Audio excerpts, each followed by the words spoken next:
Like even with Tony's thing, a lot of people didn't like it. They got, burned a little bit. He's saying the F word all the time. I'd leave there frustrated and in some ways depressed and insecure. The FTC jumping into, a guy got sued. The FCC went after him for $53 million. There are some crazy people, and it's bad for the industry. Welcome to the Bulletproof Entrepreneur Show, where our goal is to uncover the truth about business and introduce you to people, strategies, and tools to help you free your mind, free your time, and master your money. In this episode, I sit down with Eli Wilde, the all-time sales leader for self-help guru Tony Robbins. He has well over $100 million in sales, has conducted over 4,000 in-person seminars, closed thousands of high-ticket deals, and is arguably the best sales and speaker trainer on the entire planet. In this episode, we expose the dark side of sales, manipulation, influence, and how some of the biggest names on the planet aren't exactly what they appear to be. We're going to uncover the rampant amount of fraud, manipulation, and greed in the online coaching, consulting, and agency industry. We're also going to discuss how to stand out and ethically build a successful business. If at any point as you're watching, if this seems helpful to you, just tap that like button. It'll help the YouTube algorithm to show this video to more people. That said, let's dive in.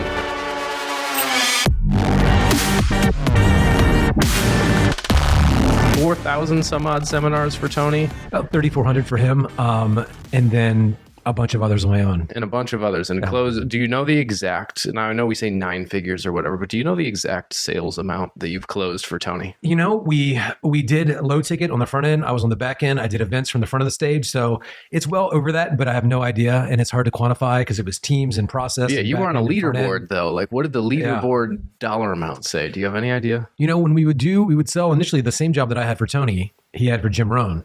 Right. And so we would go to companies and it was relatively low ticket. It was like $1,000 a ticket. Okay. But I might get 200 people at a time and, sell up an entire company. Yeah. And so it varied a lot. And, you just do something for over 10 years. And then I got to train some bigger companies like Salesforce, which is, like a mega company. And I'd get credit for some of these things in the revenue, but it wasn't all just me in that. But then there were things on the back end that were, but it's a massive number, but I kind of did everything across the board, and the revenue in that business is pretty astounding. Fascinating. I guess that parlays right into it. Like you have a unique story, and it's kind of it reminded me of Les Brown's whole story about getting into being a DJ. Yeah, you gotta be hungry. Yeah, you gotta be hungry. I listen to that every morning, Yeah. Yeah, just talking about, and he says, it's better to be prepared and not have an opportunity than to have an opportunity and not be prepared. You gotta be hungry. Your story reminded me a lot of that, which I love that story. I love that Les Brown story. I'm curious if you wouldn't mind kind of rehashing, like, how did you end up working for Tony? I moved to LA and I got a job selling dental products over the phone. And, in this few year stint I was there, it sucked. I was at a cubicle and I wasn't good at communicating or anything. And so I read all the sales books and I read all these books on self-development, Think and Grow Rich, all these books, the Focus Factor that are focused on, the principles of success. And I really felt lost. And in that time that I was working there, it's a long story, but I was cast to be Superman, and the movie Superman Returns came out in 2004. Brandon Routh didn't do great, which might have been, good for me looking back on it. But you could have made it do better. It's like at the time, and just like we're on camera right now, they do screen test, and you'll read something sometimes, and it's right on your face, and any of the insecurities, and they saw things, and I saw things, and it's clear. Like I didn't show up big, and they'd say like you could be bigger, like kind of own it. And if you're going to be a Superman or super entrepreneur, and I could do the thing, and they liked me, and they were willing to work for me because I had relationships, and how I met this guy Paul Nelson, who was good friends with my ex-girlfriend, who was managing Tom Welling, who was Superman on Smallville. They turned him down, and he says, I think you'd be great. So they trained me specifically for the role because of that intro. But I knew that there was things in my confidence that I could feel. I was in my head a lot. And so I read all these books on confidence and, in aspects of like working on yourself. And I worked on it a lot, but I still felt like something was off. And then I found NLP online, just random blog article. And I got into it, and it talked about the principles and the patterns and the emotions and the frames and the beliefs and how we create patterns in our psychology based on experiences. And I was like, down that rabbit hole, and I was geeking out. Yeah. And then I was telling a friend I was with about a guy named Jimmy, and he says, well, you should check out Tony Robbins. I was like, who's Tony Robbins? And he's like, you don't know Tony Robbins? Like, I had no idea. This is 2005. And I got the book, on eBay for 70 cents. And then I got the personal power tapes for $7.90. I got Get the Edge for like $60, like all used. Yeah. And I listened to the whole thing in a weekend. I got the tapes. I didn't have a tape player in my house. So I sat in my car for like 30 hours. And I just listened to this thing, and I'm driving around town and I'm crying. I'm pulling over when he says to pull over, and he says like, say it. I'm like screaming out loud. I'm like jumping up and down. I'm like doing all the things. I went full, retard. Forgive me for using that word, but I went for it. And if he said how jump, I said how high. And I was super into it. And then I saw that he was speaking at one of these Learning Annex events. It's like Success Resources. It's like 40,000 people at the Convention Center. Donald Trump, Robert Kiyosaki, No Money Down real estate guy, Forex guy. Like they bring headliners and then they try to sell you a bunch of stuff. Sure. And so you're there waiting for the headliner. And, Tony wasn't on yet. And you kind of want to leave because it's kind of these cheesy people selling stuff from stage, which is what I do, I'm a cheesy person, but does it well because Tony sold stuff too. Yeah. And I saw these cheesy people, and the juxtaposition of the difference of how he sold and how these other people sold was very different. And when Tony came out, had this energy and his charisma, and he was supposed to speak for 2 hours. He spoke for 4, and he made an offer, and you were just like you were in this man's pocket, in his hand. He just had he had the entire audience jumping up and down, moving people. And I laughed and I cried and I felt all these emotions. And so he made an offer. It was $800. It was $900, but $100 off you sign up that day, which my rent was $450. Yeah. And I was broke, and I was like, I'm going to do it. And so he signed me up. And of course I went to UPW, and he said at UPW, have you been at UPW? Twice actually. Yeah. He mentioned a lot of principles right there. Yeah. Proximity is power. Like you got to get in that environment. Yep. And a lot of it too, he's planting beliefs inside of your head in order to sell you. You need to get in this environment, but it worked for me. But I was like, I'm going to go all in. And I remember I was at that event, and he's, you're really thinking about your life, and it was transformative for me. And I remember there was about 5,000 people in the room, and this guy named Brian was saying like, I'm going to work for Tony Robbins. And I'd met like a few other people saying they're going to. And Tony, right around that time, I'd been sitting with some people, and I remember because Tony talked about like raising your standards and being outstanding. And I was like, the percentage of the people that are actually in this room that will do anything with this content, maybe 10%. Yeah. Like that. Generous. And then the people that like are going to be that one, it's like, there's probably one, it's like David Goggins would say, one motherfucker. Like I'm going to be that motherfucker. Yeah. And I was like, I got some names, and I connected with some people, and I got some business cards of people working at the company. And I called the company, and the company was a mess. I mean, it's much more organized now. But I went online, they had like job openings. I'm trying to talk to HR people. Nobody's getting back to me. I called the company over 200 times in a period of about 2 weeks. Wow. And I was like, I'll do anything. Do they have a voicemail system where you're leaving voicemails? But I was I started going through all of the extensions that were online. Okay. And then I could see like the pattern, and it was like 0128, 0129. So it'd be like 012, just random person. Wow. All right. Messages. I like it. And I just started like going through all the extensions because I had worked on a call center before. Sure. And I was like, well, I can figure out how these 001, 002, like I can figure it out, leaving messages. And I was trying to get a hold of somebody in sales. And eventually I had talked to so many people. They were like, well, you need to talk to a guy named Lester Favis, was kind of the assistant to the VP of sales, a guy named Gene McNaughton. Yeah. And Gene is amazing. He spoke on stage with Tony. He left to do One Coach with John Assaraf. He later did BBI with Chet Holmes. He's done a lot of stuff, and he's written books, and he's an amazing guy in his own right. And finally, when I got go down to the company, this guy hands me a script, 28 pages. It's like an hour presentation. He says, come back in 2 weeks. Don't mess with one word. You need to nail this. And I had some acting experience. Yeah. I was like, I transcribed it out. I put it on note cards. I recorded myself. I'd play like the tape or the CD. Like I'd record myself on a thing, and I'd have it playing while I was sleeping. Wow. Like I was just like, I just all in for 2 weeks. That's all I did. Going to the coffee shop, writing things down, doing incantations, walking around the park. Like this was just, it's all I did. Yeah. And I went down there, and I destroyed this thing. Like, and it was lucky for me. They had it like it was called an LSR, local sales rep. Okay. And you had an FSR, a field sales rep, where you got to travel and do all these cool things. It was a cooler job. And Gene McNaughton saw me present. And so they put me on the main team right away. And they put me in Philly for a bit, then New York. And then my first official cycle was in Colorado Springs in Colorado. Okay. And I hated it. And it's a very religious area. There wasn't much business. And we did the event at the Broadmoor Hotel. And it was just like, I thought I was gonna be fired because I had like no sales. All my meetings were like used car lots. When you start, they give all the good meetings to the top people and all of that. And you got to work your way up. Yep. And I realized like when I'm working with salespeople now, I'm like, look, whether you're setting, like, it's not going to be fair. Like it's crazy in sales. Like if you talk to the best leads, that's easier than talking like cold calling. Oh yeah. So it's like, you have to start here and prove yourself, which is, they give the hardest job to the newest people and the people they know they're going to close. Sure. They get the Glenn Ross leads. Yeah, and, exactly. I really struggled. And then, the next cycle I was in Natoma, we did an event in San Jose. I did better. And I had different roommates that were also speakers along the way. So we lived together and we practiced and we trained. And I was good as far as like fundamentally speaking and being well, because I practiced it so much. I was better than most people for sure, but my numbers didn't reflect it. And we had a coach and manager named Roberto Monaco.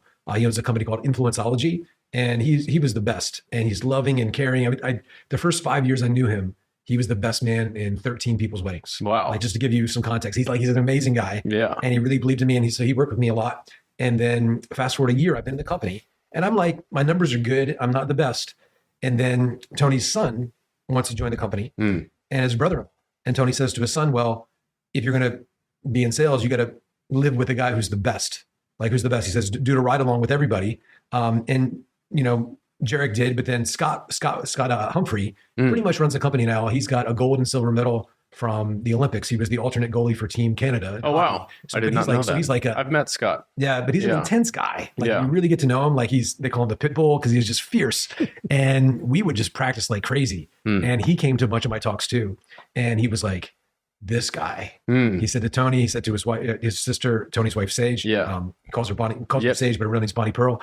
And so he told Bonnie, he's like, there's this dude. Like, you got to see this dude.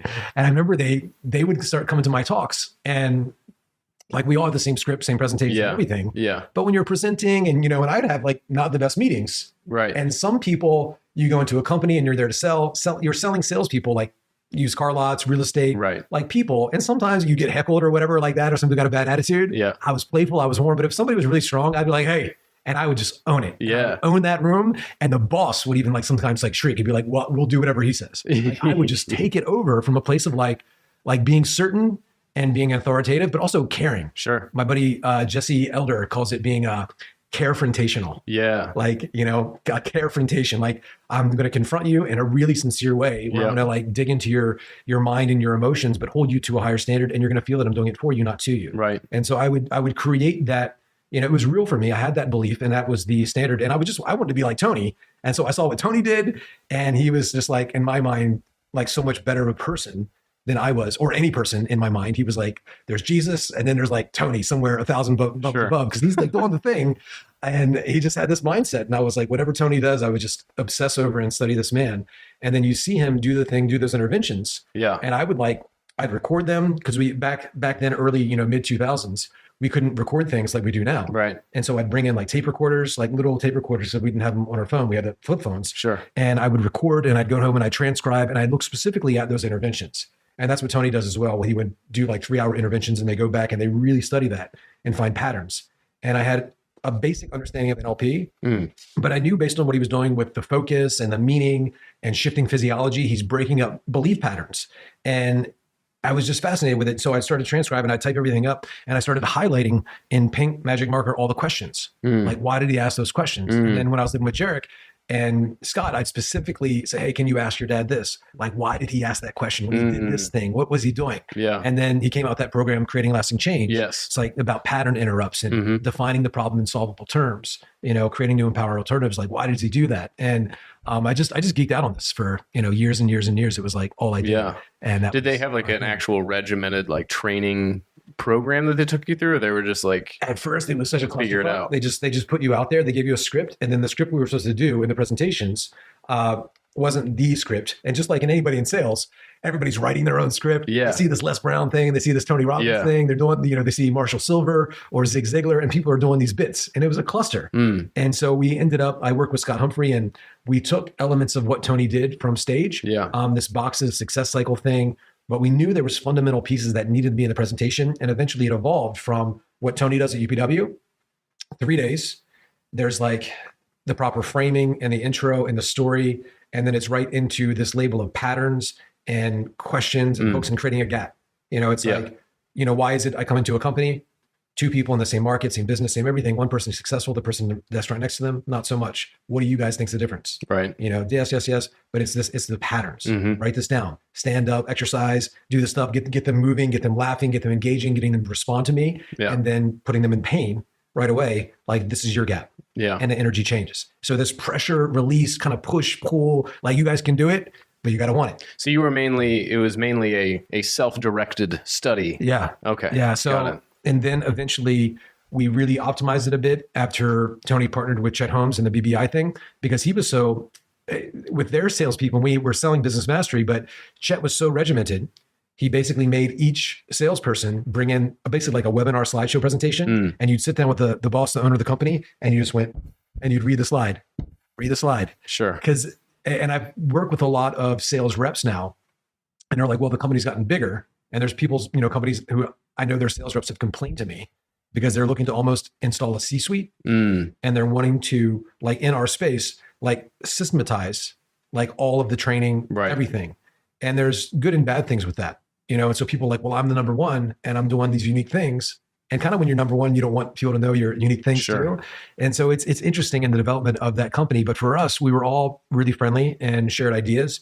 And then every 3 months we'd go get to see Tony, the man himself, and do it. And I remember it was such a melancholy experience for me going to those events, because one of my original mentors that coached us, he was putting together a lot of scripts for Berto, and we would do it, and we were always testing stuff. And he says, when you're at these events, like, people come up to you on day 3, they're crying, they're like, you changed my life. Like, he's like, anchor that in your body, like, hug those people, like hug 1,000 people that are crying, and it'll put something inside of you, an experience where it like shifts your beliefs that like this work matters. Sure. And he says, you'll be able to anchor that and bring that into your presentations the next cycle.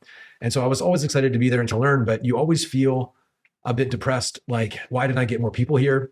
And then you have all those people that you didn't sell, that you knew that were on the fence. And my mind was always like, well, they didn't have money, didn't have time. Like, I justified it, but could Tony have sold them? Yeah. Like, well, probably, And I was like, well, I got more work to do. Yeah. And so I'd leave there excited, inspired, but also frustrated, and like in some ways depressed and insecure.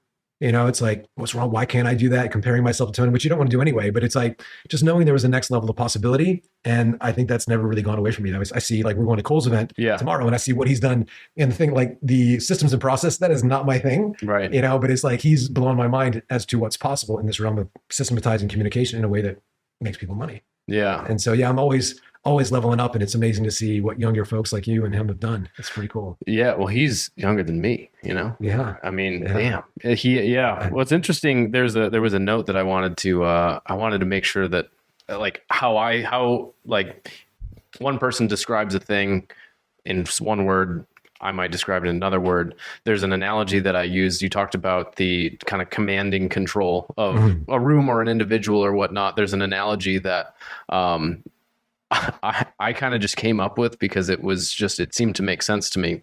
But this also includes there's actually two. The first one is if somebody is misbehaving or whatever, right? Being a bit rambunctious, if you will. You called it carefrontational, or that was, whose was that?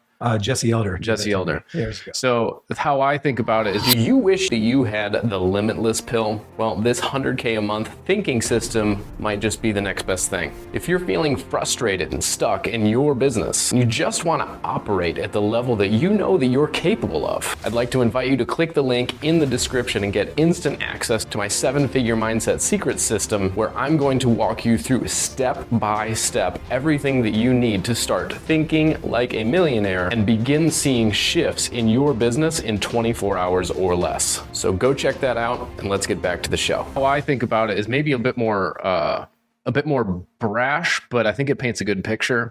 So imagine you have a kid with like severe special needs or autism in a grocery store, right? And he's going through the aisle and he's slapping shit off of the shelves, like the cereal aisle, right? He's just slapping boxes and Pop-Tarts and it's going all over the place. Well, you're not going to like hit him, right? You're also not going to ignore him, because that can't be happening.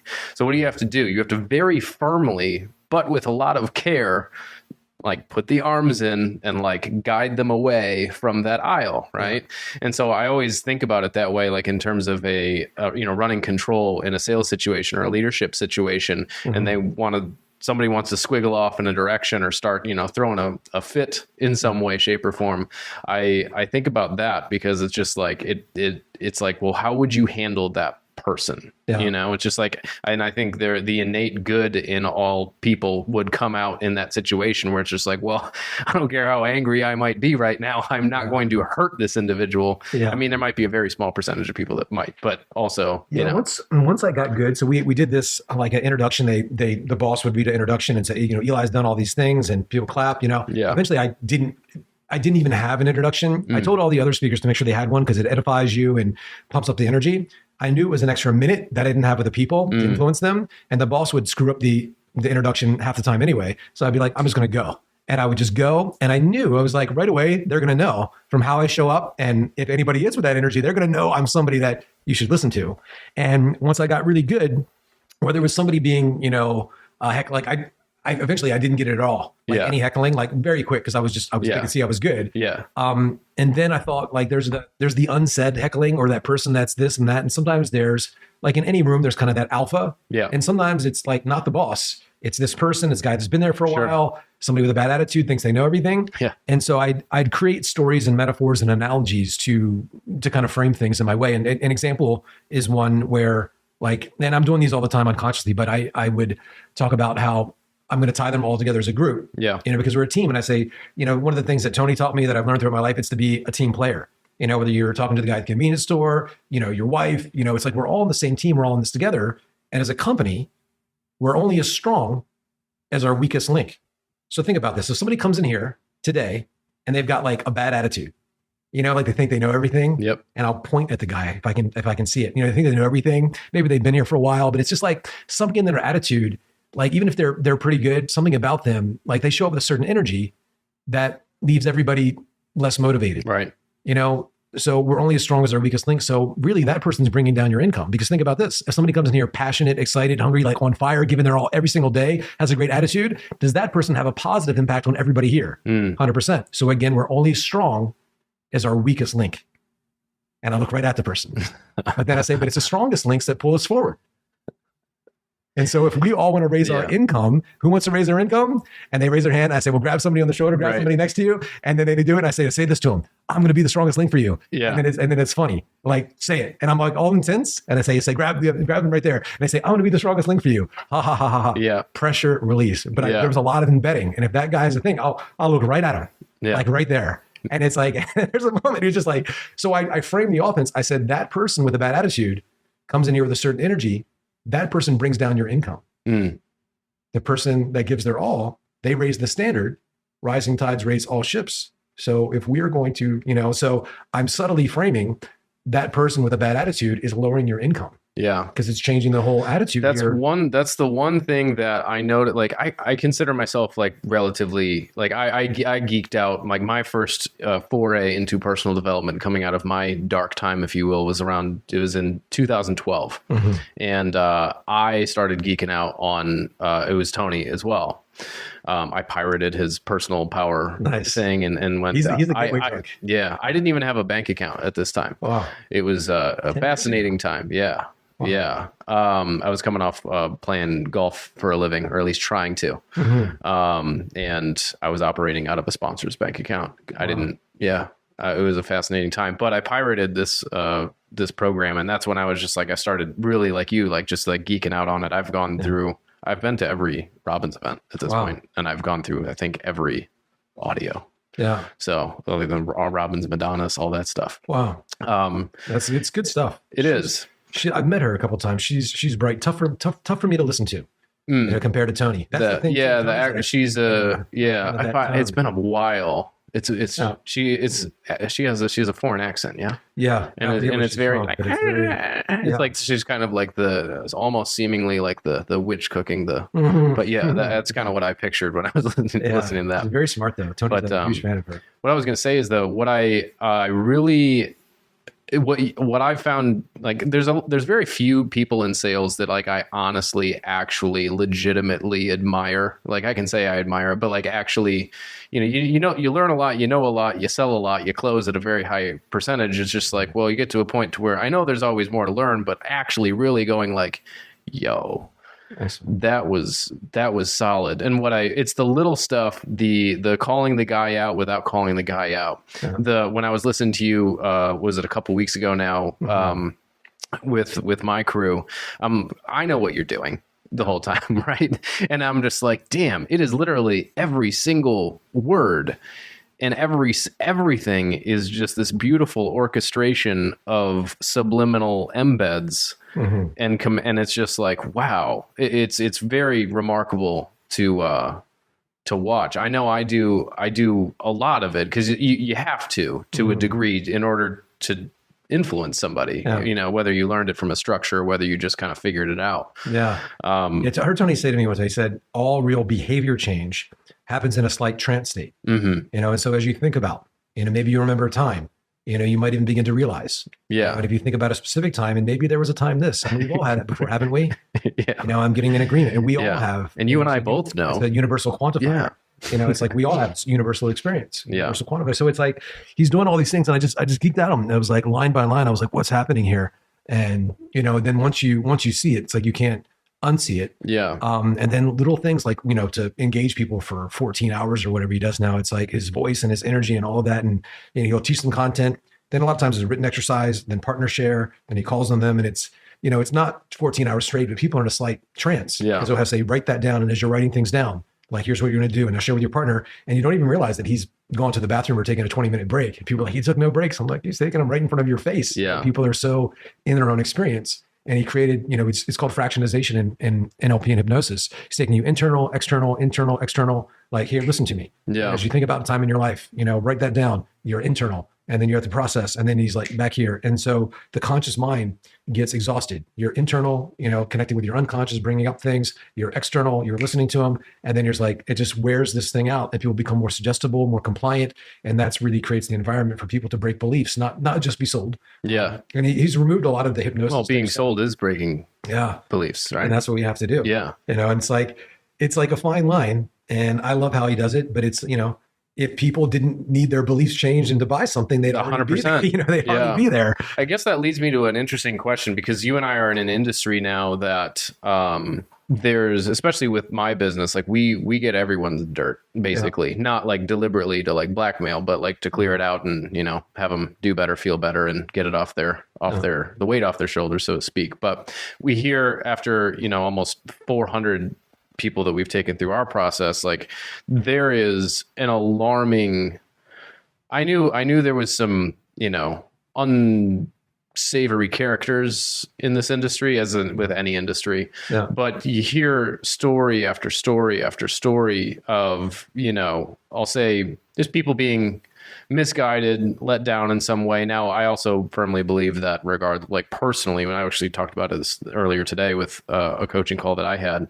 it's like, look, I don't care if I pay somebody $100,000 and they just completely suck and don't deliver. It's my job to extract $1 million worth of value out of that, write down everything that sucks and do the opposite with what I do. Yeah. There's your $1 million worth of value. So, but most people aren't looking at it that way. And I also, I'm interested to see, I've worked for, as a side story that I don't know that I've told you, I've worked for two guys that I will make them remain nameless, because for all intents and purposes, they're con men.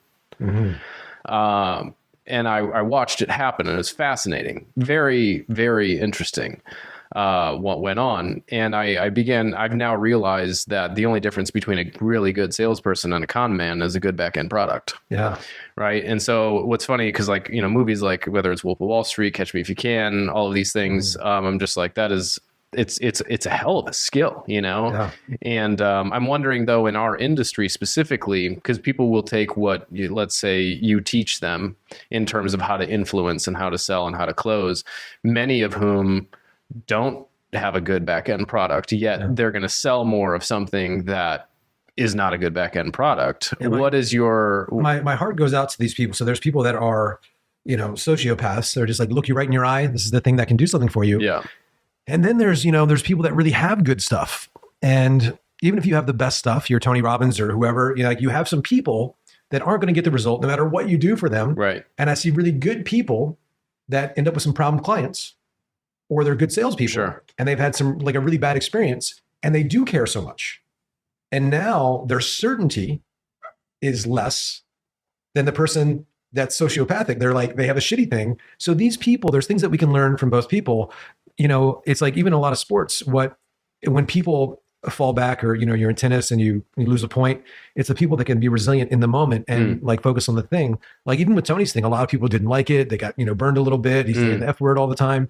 So if I let that affect me or infect me, it's going to affect the next thing. And so you have people that have really good stuff that get affected and nobody has 100% success rate with anybody. And things happen, but it's those people that like what you can take from those sociopathic people that are just like, this is it. Yeah. They're really certain and they're really good communicators. And they just, they're focused on a goal and a target and they don't get distracted with, what about all of this? And I think for all of us, we need to have that laser focus. And, it's like, you're going to have people that don't do anything. I think we get affected, and sometimes people are like, well, it takes away our certainty. It's like these people are better off, and you can always refund people and all that. There are some crazy people, and it's bad for the industry, that rising, we're only as strong as our weakest link. Sure. It makes it harder for all of us when there's people doing that. But I've learned so much I've been, I even did a Facebook post maybe like a month or two ago. There was that guy at Funnel Hacking Live that I gave money to, and as smart as I am. Oh yeah, that's right. I remember. I did a Facebook post, got like 1,000 comments on my personal page, which is nothing for compared to like some people, but on my personal page, like 1,000 comments.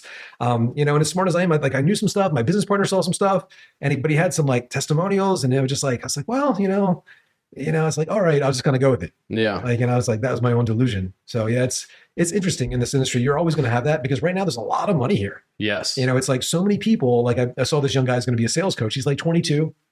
He's done some stuff and he's good. And there's people that I know that are good that are young, but this guy's okay. And he's making like 6 figures a month. Yeah. They got ads and just really good copy and all of that. And I was like, well, how good can this person be, at 22? But, you could have good stuff, but at the opportunity. So, Robbie. Yeah. Robbie's, he's such a sharp guy. Yeah. But those opportunities didn't exist 10 years ago. No, 1,000%. It's just, we are like, this is the gold rush right now. There was no 27. You couldn't do an 8-figure business unless you had to understand, it's just never been easier because of social media. Oh, 1,000%. And because of COVID, it's like, we're in a perfect storm right now.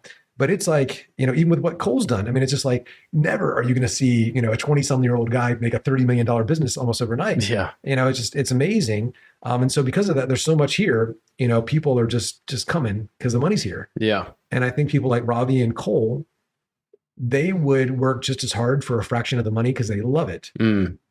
But other people are coming here just because the money's here. Sure. And so, those guys want to build something. Yeah. And, regardless of the lifestyle, they just like the thing and they want to teach the thing. And it's just, there's a lot of money coming now. And so because of that, it's an interesting time. And some of that's going to be getting filtered out as the economy shifts and all of that. I think. Yeah. I would, as they say, when the tide goes out, you find out who's swimming naked. Yeah. Right. Yeah. We're about to find out. Yeah. And I think we're starting to find out. The FTC jumping into a guy got sued today. FCC went after him for $53 million today because of the false claims. Wow. I forget the guy's name. Wow. It's happening. Yeah. It happened to a few other companies that got shut down, aren't around anymore. And I saw it coming because they were just saying some stuff like, you can't say that. Yeah. They have these crazy claims. And I know people inside of some of those companies that they're like, that's not true. Yeah. We did this amount of money and we have this kind of profit and we're doing all these things and these client testimonials. And they're like, that's not true. Yeah. And I know their numbers and we've coached some of these companies and I'm like, well, you said that, but are you getting extra money somewhere? Yeah. Like, yes, we get one-on-one people pay me $200,000. I'm like, okay, then I guess you can say, but it's, Yeah. Yeah. It's I got to believe that it's that way with just about any, but you study history long enough. It's a new medium. Yeah. For it to happen. Wants to be a coach. Nobody wanted to be a coach 15 years ago. Like nobody did. Yeah. It was like a sport coach. Well, now it's, to be fair, when you have Tony and Dean getting 1 million people into a challenge to start their coaching business, not that I believe it's a great thing, but I also like there's two sides to every coin, if you will. Yeah. They did that KBB launch, Knowledge Business Blueprint. Yes. Like you can get paid for your knowledge. Yeah. You know, people aren't going to school. So it's kind of the us versus them frame. Don't go to school, which Tai Lopez started. Yeah. Tai Lopez put billions of dollars into this industry. Yes. Because he was the first one to take that strong stance. Like, don't go to college. I bought his SMMA. That's how I started my agency that I ended up selling. Yeah. Yeah. I spoke at his house. I used to live, I walked to his house, the one that he had in Beverly Hills. So I lived in Beverly Hills. I've been to that house. Yeah. Yeah. Yeah. He's, you know, it's like you meet him, and even in person, he's kind of like, but he's a very smart guy. Yeah. Like he's, you know, if people hate on him, all that. But if you talk to him for like an hour and he's going business stuff, you're like, this is undeniably a smart human. Yes. Yeah. Oh, no, 100%. He's a smart cat. Yeah. You can't, I mean, I don't think you have to be some kind of smart to make that kind of money, you know, or at least look like you make that kind of money, which I know, I believe with him, it's a tough one to fake, you know? It's interesting. The spinoff of that with like Tony and Dean, like you have knowledge, people will pay you for your knowledge. Yeah. We can teach you how to package and sell your knowledge. Right. But a lot of these people are not very knowledgeable. No. And so they just open up a book, they kind of copy the thing and they put the content in the video course. And, yeah.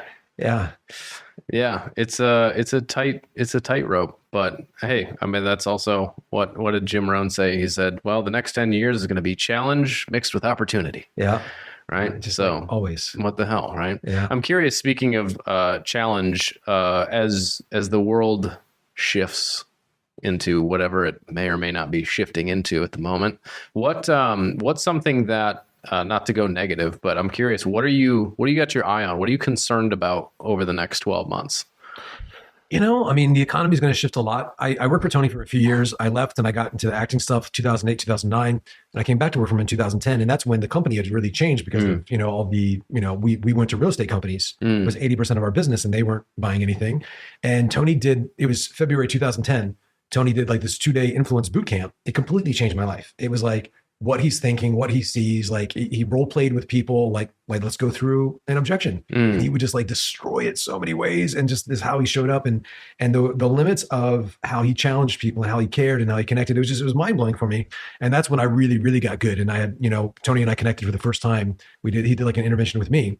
And at the end of it, he said to everybody in the company, he's like, if you want to know what our fucking company's about, it's this man. Stand up. He like, you know, give him a round of applause. And he was like, this is what our fucking company's about. You want to find somebody to model in this company, it's this fucking man. And he just edified me so hard. And then we went to Fiji. And so I just got to ask him all these questions. From there, we developed a relationship, you know, where I text him and things like that and get to, you know, ask him about things. Yeah. And taking that into, you know, what happened then, I saw how Tony had to restructure the company and change things. I think we're about to go into that similar 2008 thing that happened in real estate and the economy. It's happening now. And so I think it is going to weed a lot of people out. For me, and, you know, we've never done any marketing. We fill our stuff word of mouth, never done any paid marketing. Yeah. And so we hired on, you know, some people, built a Facebook group. But for me, it's like, and it's such a cheesy, you know, Tony Robbins phrase that he uses to promote business mastery. He's like, I was made for winter. You know, it's like there's seasons, you know, there's summer and fall, and we're definitely going into a winter. But at the same time, you know, with COVID, so many people lost their job, and there was such an influx of people going online, business online.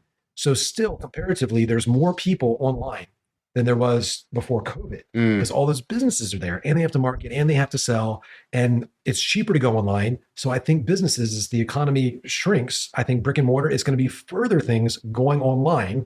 And they're going to need coaching, you know? So it's like, it's interesting if you got really good, like A+ marketing and sales stuff or speaking stuff. I think there's going to be like seminars, live seminars going to come back. I think masterminds and all of that. And so we're doubling down on that. Yeah. And I think the people that can market and sell and speak, but, you know, we're just starting to market now, and we're going to come out with ads and all that. Ads are way more expensive. Like, I feel like I missed the boat, you know. I'd be at 7 figures a month if I had done, you know, I got Alaric Heck. Yeah. I got him his first salesperson. He was in my sales program. I got him to his first $100,000, then $200,000.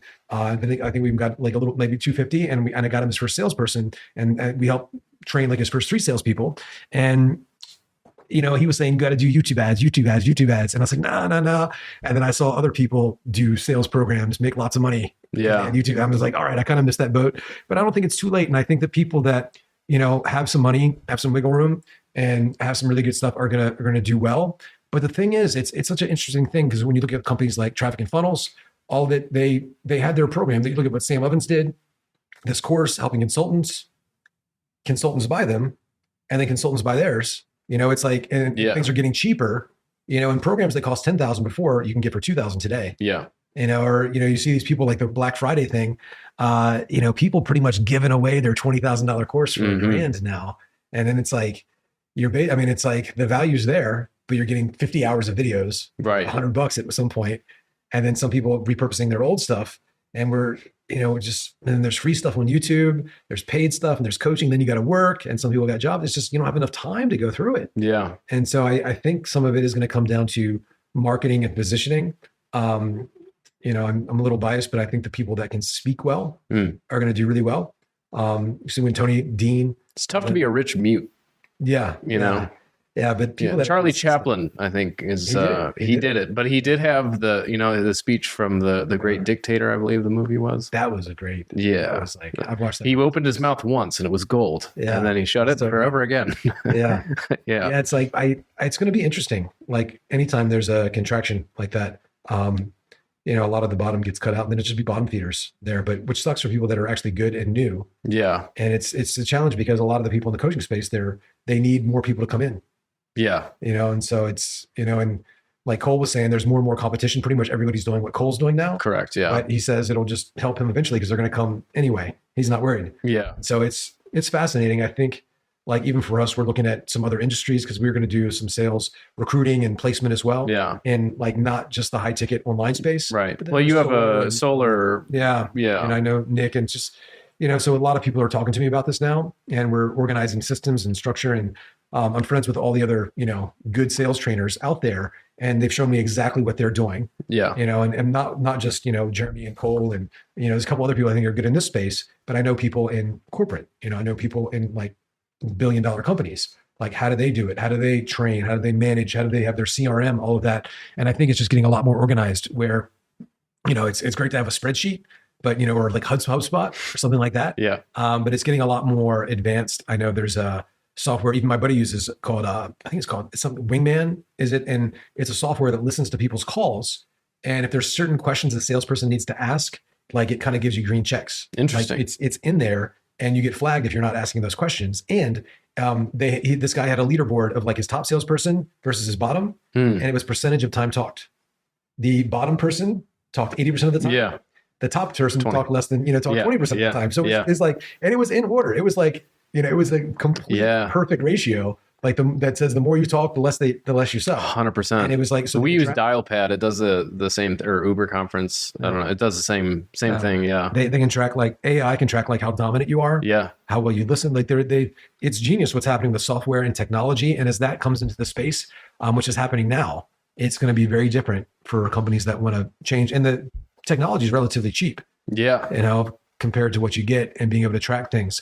Every company is going to be more data driven that wants to make it as things get really competitive. Even when you look at like Hyros and what Alex Becker's done with that software, helping you track your ads. Yeah. Everything's going to need to get tracked eventually because the margins are going to shrink. Yeah. Oh, 100%. Yeah. It's the analogy that I use because we have our tracking system as well. Mm-hmm. And it's the same. And the only reason that we developed that is because I was sick of, like, I didn't realize that people had it's like driving a car with no speedometer. Oh. You know what I mean? And my analogy is just like, well, would you let your child get on a flight? Actually, hang on, let me back up. I go, so how would you rate your data and tracking system in your business? And people are just like, oh, it's not great. Could be better. Scale 1 to 10. I don't know, 4 or 5-ish. I don't know. We're working on it. Imagine you send your child on a flight to go home for Christmas. And you called up the pilot. You were like, yo, pilot, how would you rate your navigation system in that plane? He goes, ooh, I don't know. It's not great. Maybe like a 4 out of 10. Would you let your child get on that flight? No, of course not. So how do you expect to build a multi-million-dollar business and attract an A+ team of players and customers and clients and have them all be confident in you as the leader when you're sitting there going, I'm just going to feel our way to our destination and hope that we get there. Yeah. And it's remarkable how like the old adage of that which gets measured improves and that which gets measured and reported back improves exponentially. That is true. So if wherever I need to track more. You're not tracking. I need to track some more. Yeah. Dude. Like a couple things, not enough. I need to track my finances more. I just was looking at them on the way here. I had the long Uber ride here and I was thinking like, man, there's some chunks of money that are just kind of going. Yeah. That's not okay. It's not good. It's not okay. Yeah. But the good news is you have a skill that brings in money. Yeah. That is a good skill, but it's not about how much you earn. It's what you do with what you earn, right? Yeah. Yeah. It's fun to spend. It's fun. Yeah, it is fun because we're sitting in a new $30,000 studio. Boom. But this will pay probably, hopefully, just from this episode. So right there. Smash that like button and subscribe button. I'm curious, as we only got a few more minutes left. What question should I have asked you that I did not ask you? It's a good question. I always ask that on mine. Let me think. I don't know. You asked a lot, really good ones. I think a great question is, because I've worked with so many salespeople and companies, like we've trained thousands of companies, about 250,000 salespeople. What makes somebody good at sales? Because we talked about, you hear some people that are really big on the empathy. You see people are really good on structure, like Cole's really good on structure. And I think about this a lot because you see people that are very different, have different styles in sales. So there's a couple things that make somebody really good at sales. When I moved to LA, I was 23. I remember I met this man who's like up at 4 a.m, perfect family, kids, wife, works 10 hours a day. He's pretty much a billionaire now. Yeah. Amazing guy. And I saw how he lived his life. And he had this power with people. And I saw him as a young man. I was like, I want to be like that. And he just had this confidence about him. And then I, ended up meeting this guy that was like partying all night, doing cocaine, banging girls like every night, like several of them a day. And I was like, man, that guy has this confidence. He has like this way. They both have this power with people. And that's really me being a young, insecure kid. I couldn't get a sentence out. I wanted to communicate and I wanted to be powerful people, but I found myself kind of doing some of that stuff and it didn't really align. I saw myself doing some of that stuff. And so the thing is congruency, congruency is alignment of beliefs and values and ideas and identity and, towards a target. It's like living in alignment with your values, doing something that's bigger than you, having a mission that's bigger than yourself and doing what you think is right, that's in alignment with who you are. And I think salespeople, they've got to have a short memory in some ways because you are going to fear a lot of rejection. I think they have, as they say, you need to have a belief that's bigger than your fear and your excuses and this capacity to care about people without caring what they think. It's like, I care about you so much. Like, I don't care what you think of me or anything. So you want to make them feel heard, but you also have to really own the fact that they are not where they want to be. Yeah. And, people don't make it a habit of just talking to strangers they meet on the internet. Right. If they do, they have worse problems and they probably need something else, including your thing. It's like, I think it's like, because I see even when you look at, we're going to Cole's event tomorrow, he's very different than me. And you see how Tony versus how like Grant Cardone or Jordan Belfort, I did an event with him and, it's just like very different style, but I see like the belief, I see the congruency, I see the ability to connect with people. And whenever I ask salespeople, what makes a salesperson great? Almost none of them say scripts and things like that. It's important, but it's training, Yeah. And so really, as we're training their language and all of that is important, it's always an energy. It's a certainty. And I think we need to own what we say, whether it's a script or whatever. It's like the conditioning and like training. And there's a big difference between studying all this information, which puts you in a state of uncertainty. How should I do it? Or training over and over again, over and over again. So it's a capacity to just, be certain in times of uncertainty and then have that practice that you bring into the moment and just be relentless. I have the second, remember I said earlier, there was 2 analogies, right? So because my style is also different from yours. I use a lot of little bits and pieces. I think I do anyway. Yeah. But I think the person that I'm closest to in terms of style is Hormozy. He's great. We just very logic traps. Yeah.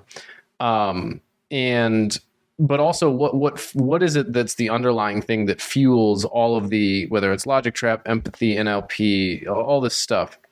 And I use this analogy where, let's say, your mother is on the floor dying of a heart attack. She's vehemently against all drugs, painkillers, aspirin, but she's also dying of a heart attack right now, right in front of you. And that now, maybe this is not medical advice, wherever the camera is, just to prove a point.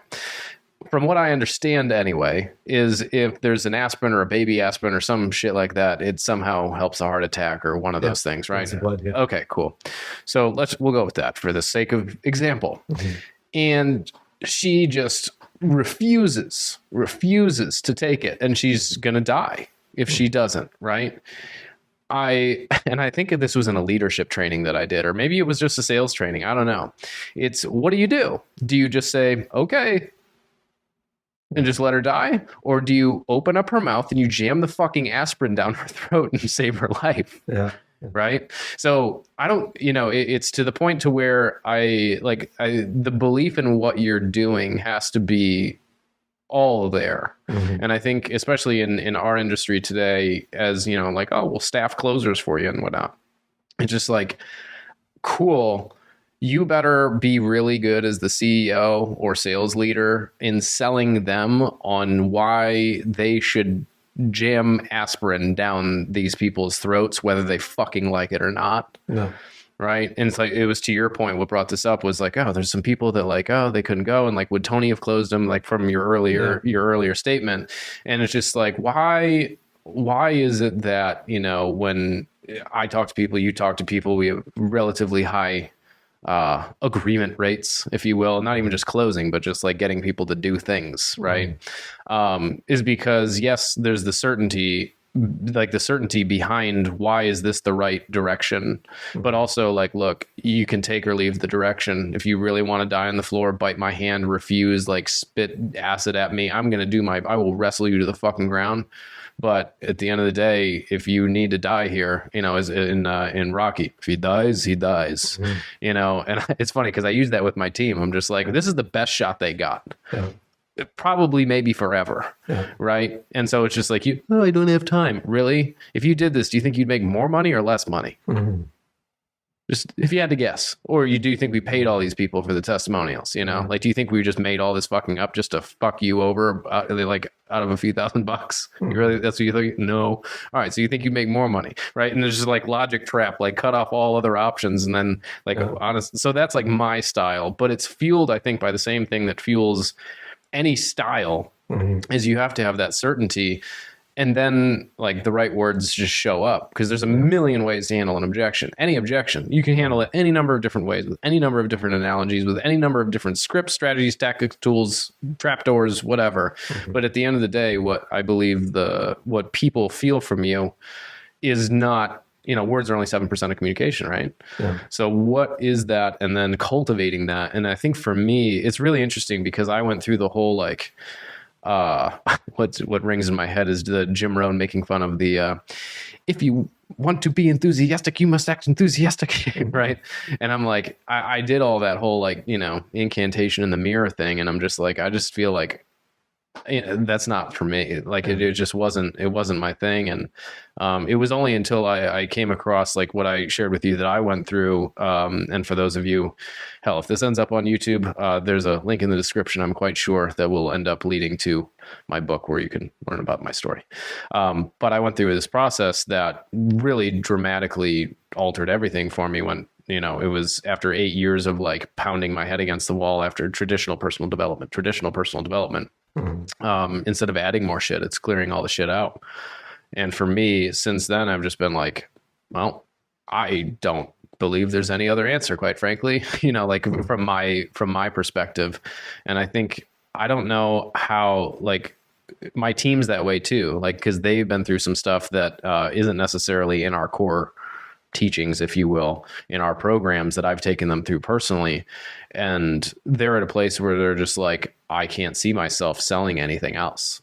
Like, I just don't believe there's anything else worth representing, and the close rate though has skyrocketed. And so I'm just like, it's interesting because if I was asked by, just like some closer for like an agency or some shit, right?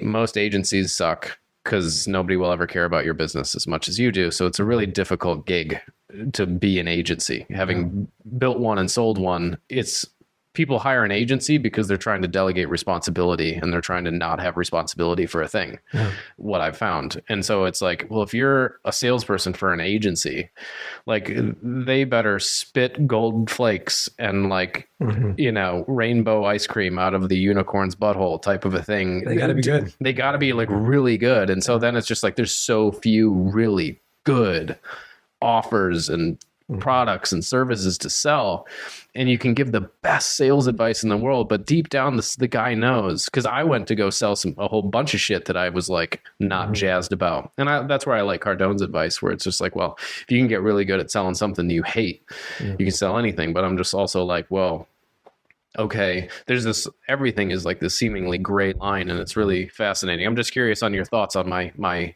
aimless ramblings, it seems. As far as instilling that sense of certainty, it's like, and I think certain, companies do it really well, where, you're placing somebody inside of somebody's company, but, and there's a ramp up time in, onboarding and interject them into that culture. Most people don't have a good culture, but, what we're going to do, and I know Cole does this as well, Cole Gordon, for those of you guys who don't know him, they do like weekly kind of call reviews where a bunch of people come on and they bring pieces of their call. I did the coaching on his calls about a week ago, and it was like, I was going to just to listen. But they were like, hey, Eli, do the coaching. I was like, all right, I'll do the coaching. And it was cool. And I just love it. And so I think that as salespeople, you kind of almost have your own culture, and we're going out there and we're hunting and all of that. And so it's like, I think, being a part of something could be the team, the company, like wanting to win. And for me, when I sold for Tony, obviously I believed in what Tony did, but I wanted to impress him. Yeah. And it's like, Matthew McConaughey talks about, you have to have somebody to chase. And that's kind of like your hero, as he called it, or your mentor or whatever. And I think having that mentee mentor relationship, whether it's your coach or I'm going to be the one helping people and I'm digging into them like Tony was for me, and you're going to have some of these things that you can pitch and catch with, but it's people to basically raise your standards. And those standards can be in skills and empathy and connection and how you deal with change. But I think we need to have that. And so the certainty can come from different places. I mean, even this, when you think of religion, it's like faith in the unseen. It's believing in something that you don't see. Right. Like, I believe, I have faith, you're going to get these results. And, a crazy religious zealot or a great salesperson draw from the same faith, because it's not, they say belief, but really it's, you don't know. Right. And so we all need to build a faith muscle. And I heard Earl Nightingale say it the best. He says, faith and persistence are really the same. Because if you don't have faith, you won't persist. You won't persist, yeah. And if you're not persisting right now, if you're not pushing harder, it's because you don't have faith. Yeah. And so belief and faith, I mean, faith is it's the substance of things unseen. Yeah. And so it's like, what's that substance, that belief that allows us to push the person or whatever, like believing something and connecting and being authentically curious. And sometimes the curiosity will come from, and this is what I've done, and really I think is something that's kind of an X factor we instill in our people that we train. Of course you want to make money and all of that, but my jam was like seeing Tony and being mesmerized about how he got people to change. Yeah. And the question that really kind of drew me into his world, and even him into his world doing what he does, was this question: why do people do the things they do?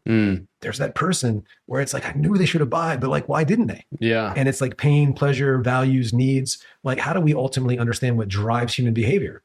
And once we get that, of course, there's the offer and the stuff and all of that. Sure. But it's like, the offer can make logical sense, but most people, when people start wars, they travel, people do illogical stuff. Yeah. And so how do I connect and align and move people into that space? So it's really, for me, the understanding of how do we change behavior and get people to do the things they know they need to do. And fortunately for us, and if we're selling, people raise their hand, they clicked on an ad, they saw the video, and the marketing is going to do some of that work to sell people on, they think that it can help them. They're at least curious, and they might be skeptical, but how the person communicates, how they are, how they hold that frame in some time of challenge with empathy and connecting, that's where we do the thing. And we call it the trust trinity, where they trust in you, trust in the process, and then trust in themselves. And so a thing that what Tony essentially does, and what I learned how to do, some people sound like, I'm the best and you should buy from me because I'm the best, I'm the best, I'm the best. And you got to be the best at your thing. You got to communicate like you're the best, and they need to buy into you. Sure. And then it's like, we have the best offer, and we have the best widget, and we have the best thing, we have the best process. Okay. And everybody's kind of gone through $100 million offers, Alex Hormozi's book. It's all sort of the same, but the capacity to get somebody to believe in themselves and connect with them, where you hold them to a higher standard, say, look, I see something in you you might not see in yourself. I believe that it's possible for you, but you need to really want this. Like, is it more important for you? So and what Tony does and what I've done and what Tony does at UPW, it's essentially like digging into the internals. Yeah. And so there's externals like time and money and spouse and all of that. Sure. Can't change all that in the call, but I can change your beliefs, your values hierarchy, your beliefs about your role in the creation of that, how you've made decisions in the past, and getting you to commit to change something. It's like, you just told me what you're doing is not working. It's like, and so how do we work with their thoughts and their feelings? Because, I always say this: actions, and we want people to buy, whether they buy or don't, all actions are preceded by thoughts and feelings, and what they believe, and all beliefs have been created by experiences. We had an experience and we made it mean like, I should do this, I should do that. I'm not this person, I don't deserve that. So we had these experiences that created these beliefs. And so also in this realm of digging in with compassion and certainty, we're giving people an experience. That's why Tony does the firewalk on day one. Yeah. To give people an experience to do something like, look, and now you're a firewalker. Yeah. I've indoctrinated you in a new identity. Yeah. And we're going to create some context around that. And then look at how you make decisions, teach you how to make better decisions before you decide to buy the thing. So there's a syntax to it that takes people, and we've reverse engineered that. And I've been obsessively, studying that process. Sure. How do you pull 8 figures out of a room in a day? It's like, how do you do that consistently? Like, that's pretty cool. And so there's some X factor that Tony has, but when I see, and I just figured it was Tony, but then we've helped other companies install that. Other people have modeled it. Certain aspects of what Tony does. Nobody's going to replace Tony, but even with Dean there, better processes now. Yeah. And, the company's doing better, and other people that are not Tony, not even that good of speakers, are making not 8 figures in a day, but making 7 figures for sure. Because the process of breaking beliefs, right, and creating that environment and taking people through a process that gives them experience, which shifts their beliefs, which shifts their thoughts, which shifts their decisions and actions and results. So kind of reverse engineering all of that. I think the microcosm of that is sales. And I think, it's such a key skill to deal with. I think that really what I'm doing when I teach sales, of course, I want you to make money and get good and do all the thing.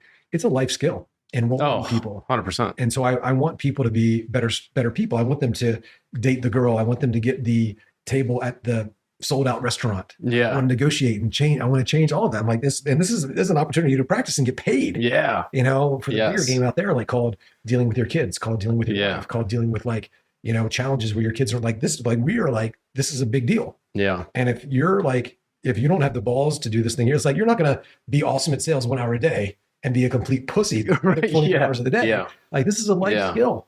And so when people come to my training, and if people are being whatever, I'm like, you're going to get it. And I've been very hard on people where people didn't like me for a couple of weeks. They're just like, you know what, you're right. Oh yeah. And they could feel that it was coming from the right place. I'm like, look, you're being a pussy here. Yeah. Listen to this. You're rambling.